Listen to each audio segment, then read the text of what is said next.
The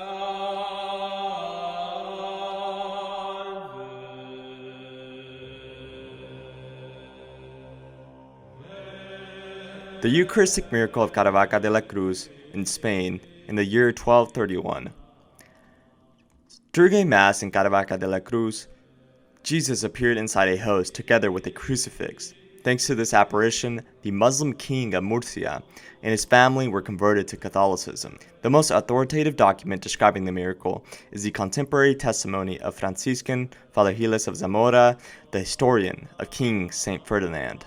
Among the many documents recording this miracle, the most authoritative is that of King Saint Ferdinand's historian, Father Giles de Zamora. We know with certainty that a Catholic priest, Father Ginés Pérez Chirinos de Cuenca, traveled among the Moors in the kingdom of Murcia with the purpose of preaching the gospel. He was immediately taken prisoner, however, and brought into the presence of the Moorish King Zeyd Abu Zeyd, who asked him about the certain aspects of the Christian faith. The king particularly wanted to deepen his understanding of the Mass. The priest went into detail explaining the importance of the Mass, and the king, fascinated by the preaching of the priest, ordered him to celebrate a Mass on the spot. Since the priest did not have what was necessary for the celebration, the king ordered some of his men to get them from the nearby country of Cuenca in Christian territory. But the cross, which must be present on the altar during a Mass, was forgotten. The priest began to celebrate the Mass, but at a certain point realized there was no cross. He became troubled and stopped. The king asked him why he was so disturbed, and the priest told him that he needed a cross. The king, however, immediately responded, "Wouldn't that be it?"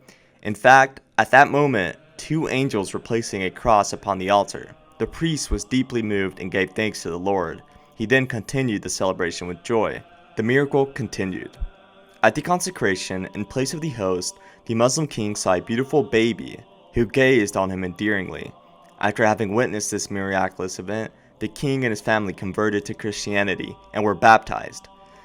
Zeyd Abu Zeyd took the name of Vincent and his wife took the name Elena. Since that day, the 3rd of March 1231, the place has been called Caravaca de la Cruz. Recently, in the Jubilee year, the Holy See granted Caravaca de la Cruz the honor of being the 5th city in the world, along with Santiago de Compostela, St. Toribías of Libya, Rome, and Jerusalem, to celebrate the perpetual Jubilee at the shrine where the Holy Cross is kept.